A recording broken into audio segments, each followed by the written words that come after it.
Damai sejahtera Allah yang melampaui segala akal, itulah yang memelihara hati dan pikiran ibu, bapak, saudara sekalian di dalam Kristus Yesus Tuhan kita yang hidup. Amin.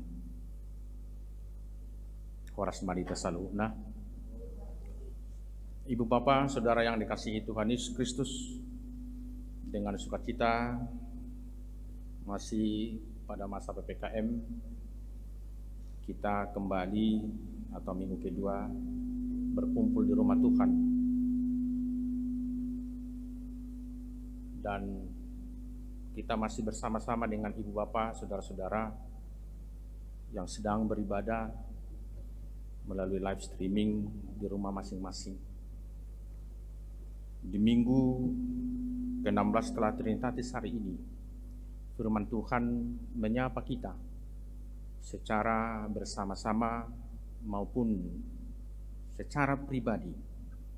Tertulis dalam kitab Pengkhotbah 10 ayat 10 sampai ayat yang ke-15 mengatakan, jika besi menjadi tumpul dan tidak diasah, maka orang harus memperbesar tenaga. Tetapi yang terpenting untuk berhasil adalah hikmat. Jika ular memagut sebelum mantra diucapkan, maka tukang mantra tidak akan berhasil. Perkataan mulut orang berhikmat menarik, tetapi bibir orang bodoh menelan orang itu sendiri. Awal perkataan yang keluar dari mulutnya adalah kebodohan, dan akhir bicaranya adalah kebebalan yang mencelakakan.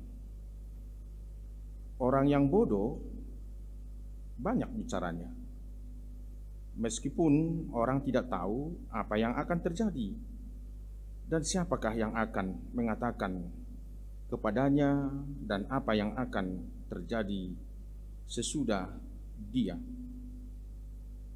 Jerih payah orang bodoh melelahkan orang itu sendiri, karena ia tidak mengetahui jalan ke kota. Demikian firman Tuhan. Hidup dalam didikan Tuhan, itu topik minggu ini, ibu bapak, saudara-saudara. Berbicara masalah hidup berarti kita mengingat bumi ini di mana kita diam, tempat kita bersama.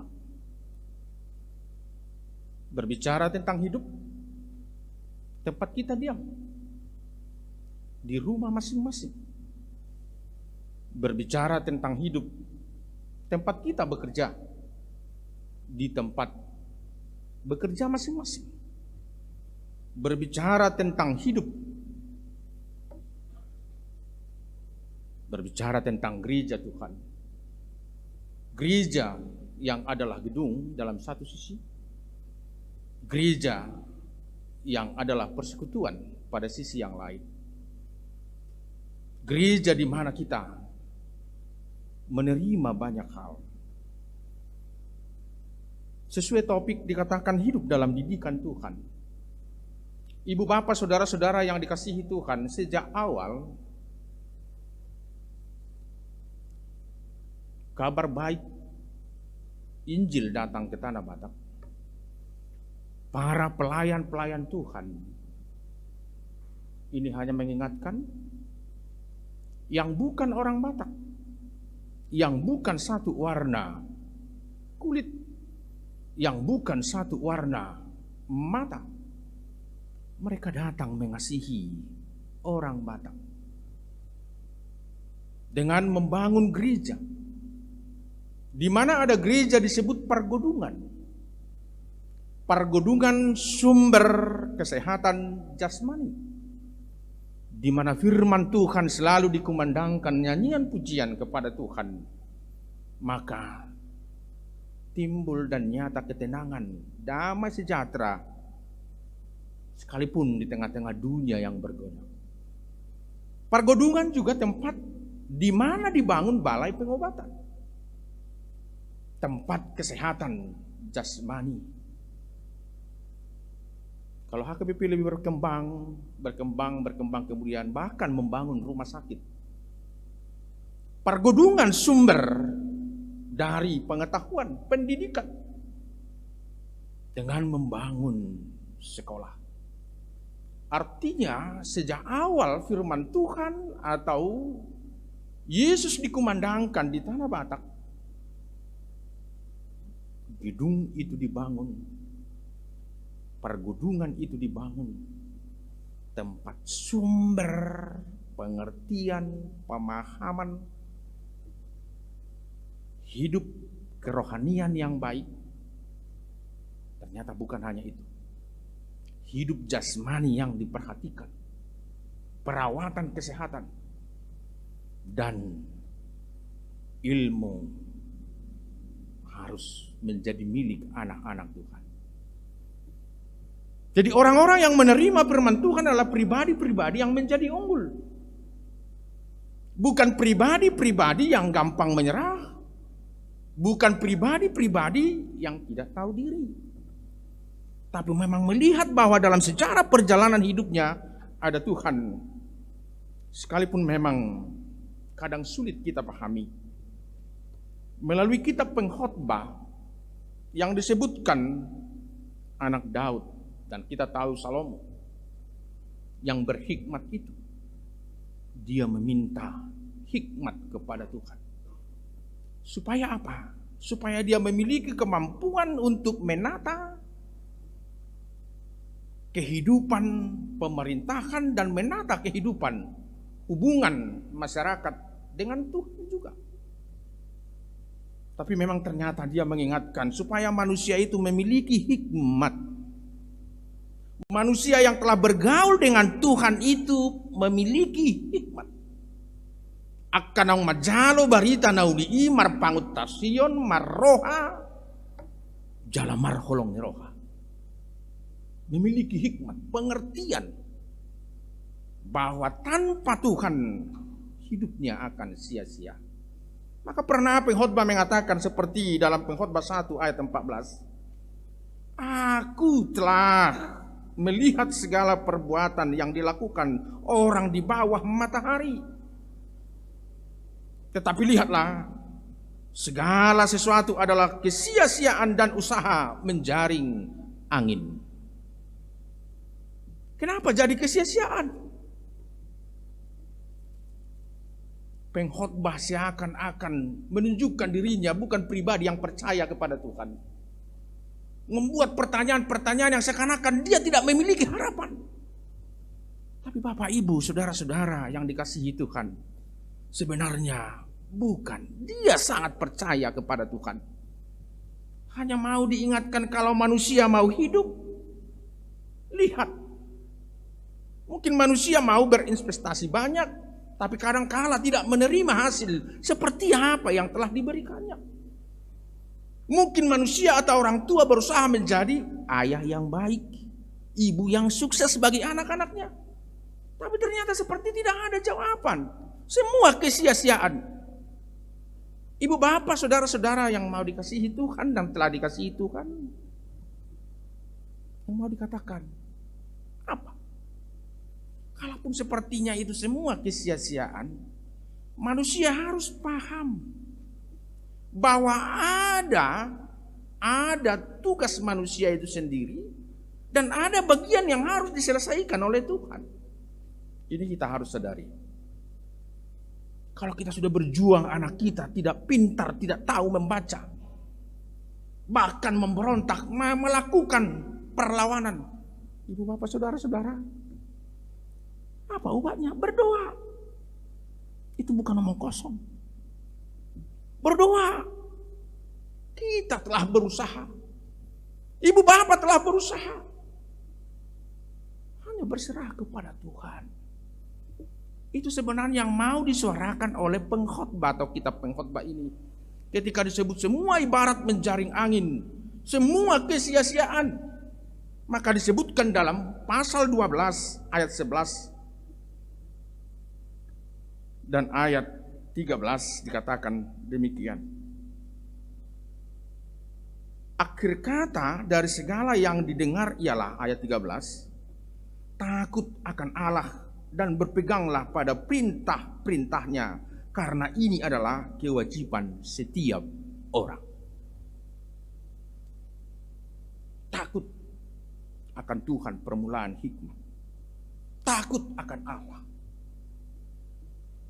Mungkin pada masa itu ketika pengkhotbah melihat banyak orang yang datang ke rumah Tuhan. Banyak orang yang berseru Tuhan, Tuhan. Tapi hatinya tidak ada menyembah Tuhan. Tapi hidupnya tidak benar-benar percaya kepada Tuhan. Ini ibu bapak yang sering menggerogoti hidup saya dan hidup kita. Kalau saya dari sini merpuratak berkhotbah seperti orang yang memang benar-benar sangat dekat dengan Tuhan. Tapi begitu ada permasalahan, aduh apa ini Tuhan? Aduh Tuhan, ini sakit betul. Aduh Tuhan, kok ada banyak masalah? Aduh Tuhan, bagaimana? Itu masih syukur kalau masih bertanya kepada Tuhan. Maka ayat ini diawali dengan perkataan, jika besi menjadi tumpul dan tidak diasah, maka orang harus memperbesar tenaga, tetapi yang terpenting untuk berhasil adalah hikmat. Biar mida Jehovah yang terpenting. Di sini disebut jika besi menjadi tumpul. Ada satu pertanyaan. Adakah kampakmu perlu diasah?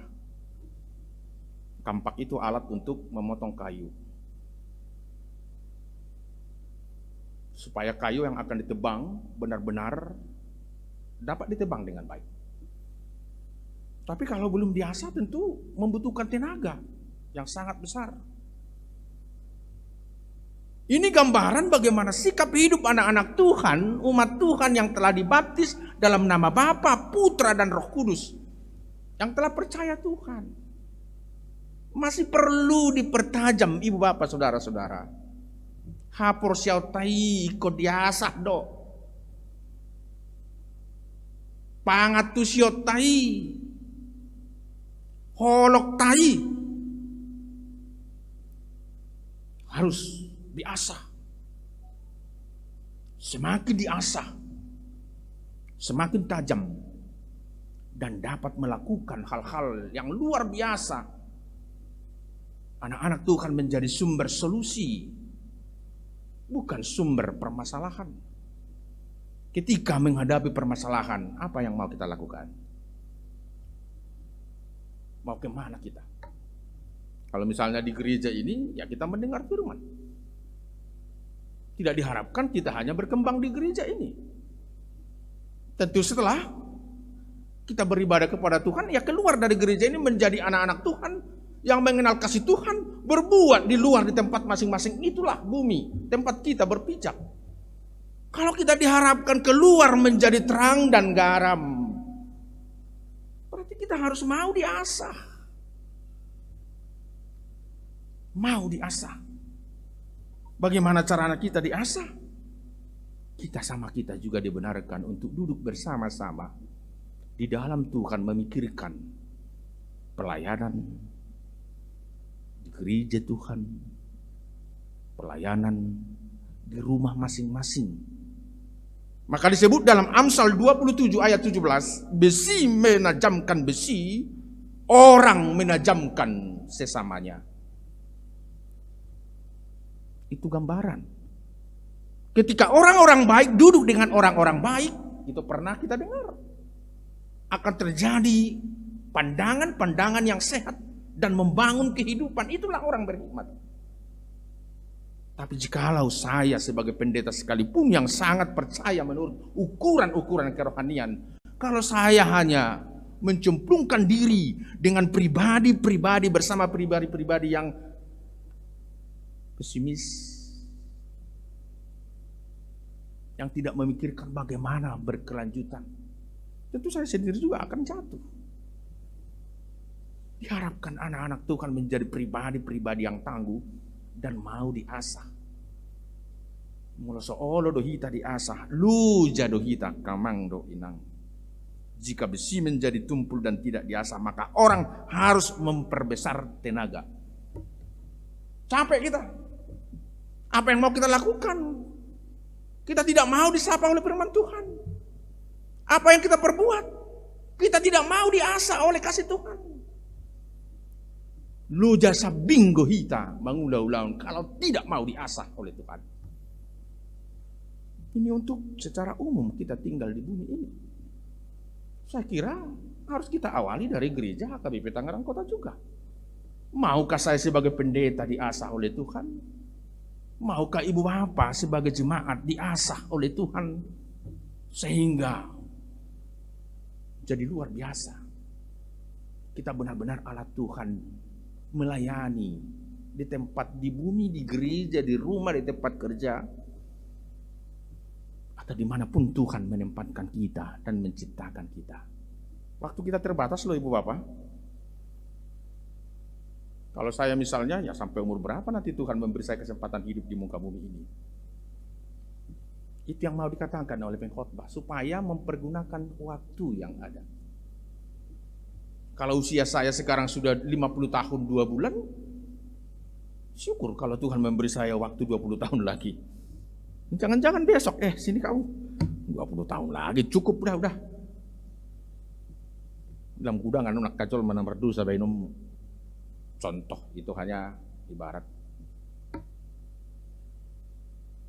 Tapi orang yang takut akan Tuhan diberikan kesempatan memikirkan banyak hal, memikirkan banyak solusi. Kita tidak mau seperti apa yang diberi disebutkan dalam nats ini. Siapapun tidak ada yang mau bodoh kan? Tidak. Karena Tuhan kita pintar mencipta semua anaknya pintar. Bukan jadi bodoh. Dikatakan dalam nats ini, perkataan mulut orang berhikmat menarik. Kenapa? Karena orang berhikmat itu selalu mengandalkan Tuhan. Dan buah pikirannya, buah perkataannya, buah hidupnya selalu mencerminkan kasih Tuhan. Tapi secara beruntun dalam perikop ini dikatakan tentang orang bodoh ibu bapak saudara-saudara. Tetapi bibir orang bodoh menelan orang itu sendiri. Ya ini sering kita dengar, mulutmu adalah harimaumu. Kan istilah itu. Perkataan kita itu bisa menenggelamkan kita sendiri, menghancurkan diri kita. Maka hati-hati dengan itu. Awal perkataan yang keluar dari mulutnya adalah kebodohan, dan akhir bicaranya adalah kebebalan yang mencelakakan. Wah. Baik awal maupun akhir dari perkataannya mencelakakan. Saya kira tidak ada yang mau di antara kita menjadi orang bodoh yang mencelakakan diri sendiri, yang tidak tahu arah kehidupan. Saya percaya jemaat dan kita semua yang sedang beribadah di sini tahu tugas kita. Perpanjangan tangan, perpanjangan mulut atau menyampaikan kata-kata dari Tuhan, dan perpanjangan hati Tuhan. Ini yang diharapkan. Perpanjangan hati Tuhan. Jadi ketika berbicara soal hikmat, bukan hanya berbicara soal pengetahuan yang tinggi, tapi berbicara tentang cinta kasih dan kepedulian itu. Maka sering orang tua mengatakan, ay molo namalo belum tentu nabisuki dope. Halay mo akan nabisuk, pasti malo. Orang pintar belum tentu berhikmat. Tapi orang berhikmat karena dia takut akan Tuhan sudah pasti pintar. Mana yang kita mau? Salomo meminta hikmat. Supaya dia mampu melayani. Supaya dia mampu berbuat. Supaya dia mampu melangkah. Kita tidak mau seperti yang dikatakan dalam nats ini. Orang yang bodoh banyak bicaranya, meskipun orang tidak tahu apa yang akan terjadi. Dan siapakah yang akan mengatakan kepadanya apa yang akan terjadi sesudah dia? Sesudah kita, ya kita mati, ya ada generasi yang meneruskan. Kita tidak hidup selamanya ibu bapak, saudara-saudara di muka bumi ini. Tapi kita memiliki kesempatan hidup di surga kelak. yang kita awali dari bumi ini. Saya setuju dengan perkataan ketika memikirkan surga maka kita hanya bercokol, hanya berbicara surga, surga, surga, tanpa kita melihat kenyataan hidup yang ada kita hadapi sekarang. Atau saking sibuknya kita berbicara tentang dunia, tentang pekerjaan, tentang pengangguran, tentang kelemahan ekonomi, tentang sakit penyakit, atau mungkin tentang kemakmuran, kita lupa bahwa ada Tuhan, ada surga kelak di mana kita hidup. Ibu Bapak, perjalanan kita harus kita pahami sejak kita di bumi ini. Tuhan menempatkan kita menjadi wakilnya, memberikan mandat kepada kita. Adakah saya, adakah ibu bapak, saudara-saudara bersyukur atas hal itu? Gereja juga demikian. Gereja yang benar adalah gereja yang memberitakan firman itu secara dogma dan yang melakukan sakramen, perjamuan kudus dan baptisan kudus. Artinya mengingat tahu pengorbanan Yesus dan tahu bersyukur atas pengorbanan itu dalam dirinya. Huria na manguludo molo saya dibaritahon barita nauli. Kabar baik. Oh yang geleon itu. Akabarita nauli. Kita sesama kita pun dalam berbicara kalau barita nauli kita beritahu, kita beritahu. Itu akan menjalar dan membawa semangat hidup yang luar biasa. Ibu bapak, saudara-saudara, sebulan yang lalu seorang pendeta pensiun mengharapkan saya datang ke rumahnya. Datanglah, aku sudah rindu. Apa gerangan yang mau dikatakan? Apa saya mau dibentak? Apa saya salah melayani? Coba bayangkan, sebulan yang lalu itu diharapkan, diutus utusannya untuk mengatakan tolong datang ke rumah Pak Pendeta. Baru 2 hari yang lalu saya menelepon, apa kabar Ramang? Sehat. Buti jubah muladok tikim rojo hutu bagasta nunga malungun hau tuho. Saya menangis. Orang pensiunan itu yang terbatas itu mengatakan begitu. Maka kemarin sepulang ibadah pagi dari sini bersama para full timer dan pelayan di gereja ini, saya pulang ke rumah, saya jemput Inam, saya ke rumah pendeta itu.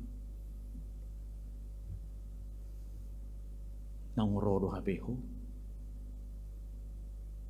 adong neng lihonok kutuho. Lalu dia masuk ke kamar, ibu bapak saudara-saudara. Saya bukan hanya melihat nilai materi di situ. Lalu dia mengambil jasnya 2, pilit, dia lomone roham. Oh datang inang itu, wah inilah yang terbagus. Ini ada kemeja, pilih. Satu katanya, datang inang itu, 2 pun boleh. Bayangkan, saya ambil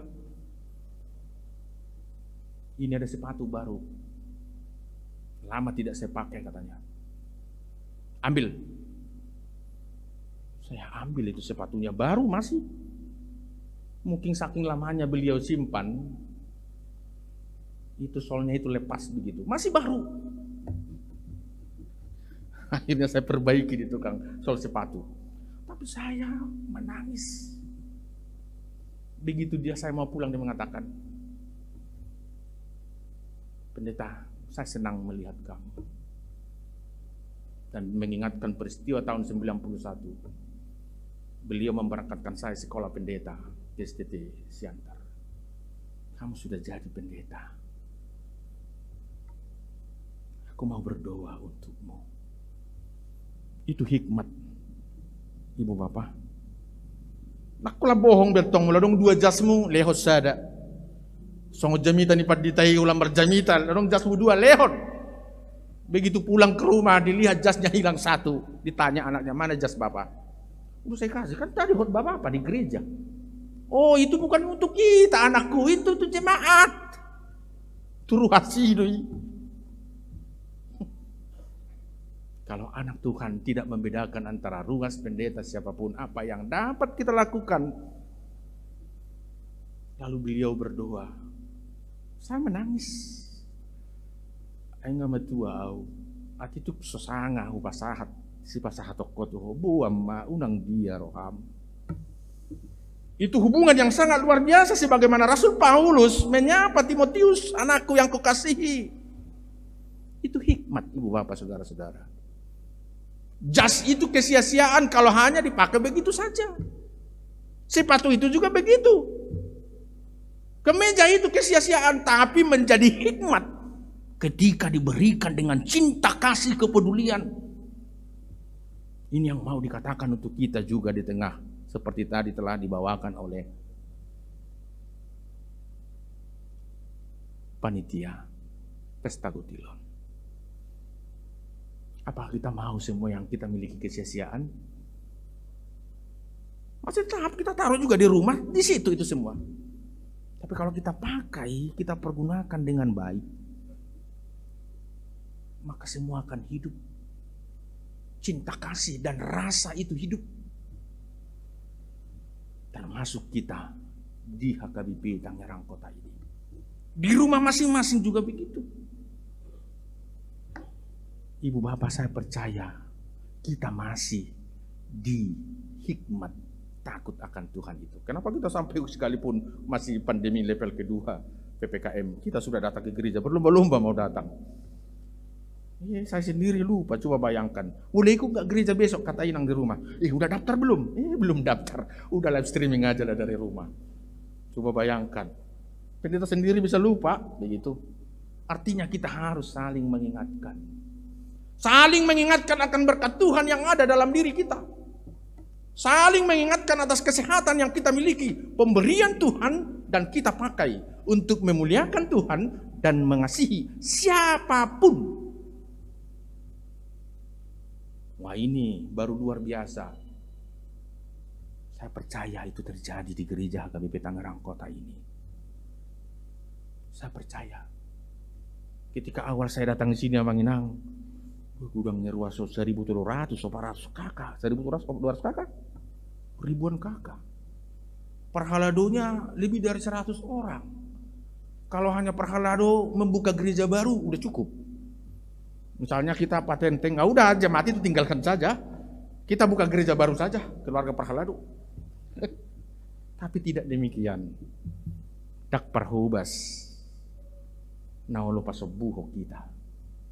Alai parhubas, natoktong, maparajadehon, memperhatikan hidup kita bersama sebagai anak-anak Tuhan. Kalau kita terbatas secara ekonomi, mari kita saling mendoakan dan bekerja dengan sungguh. Kalau kita terbatas secara pengertian, mari, ya ini didikan Tuhan, belajar dan mengasah pikiran, mengasah alat yang kita pakai.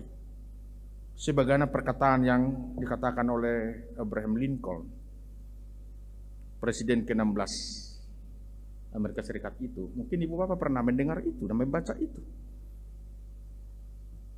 Berikan saya waktu 6 jam menumbangkan sebuah pohon, dan saya akan menghabiskan 4 jam pertama mengasah besi. Apa yang mau dikatakan? Dia memberikan waktu lebih banyak untuk mengasah pengertiannya, kemampuannya, sehingga dapat melayani, dapat melakukan. Sama seperti kita kan, dari kecil TK bahkan PAUD udah sekolah, sampai strata 1, bahkan mungkin sampai pendidikan tertinggi. Coba kita hitung-hitung berapa tahun itu sekolah. Luar biasa. Tapi supaya itu bermakna, berguna. Sama seperti pekerjaan kita. Berapa lama kita mencari itu, bertanya kepada Tuhan.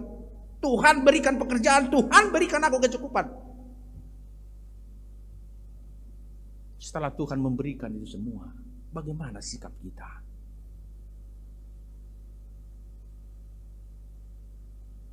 Saya selalu memahami itu. Kalau Jumat yang lalu, kebetulan Tuhan memberi saya kesempatan mengajar di Sekolah Tinggi Perikanan. Secara online saya mengajar, dan mereka pakai dasi.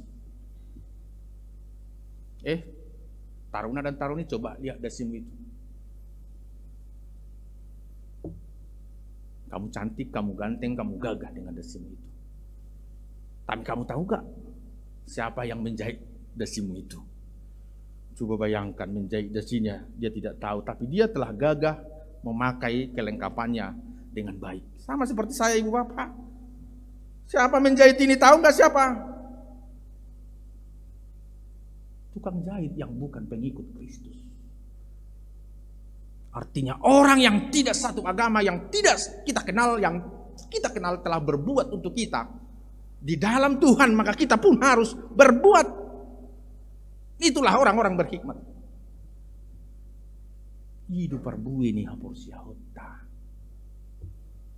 Lam takas, lam tarida, ngulutai, toktong, holong di bagasan Tuhani. Jala menghargai, mengasihi akadongan. Hidup kiunggulata. Anak-anak Tuhan unggul. Unggul karena selalu bersandar kepada Tuhan. Amin.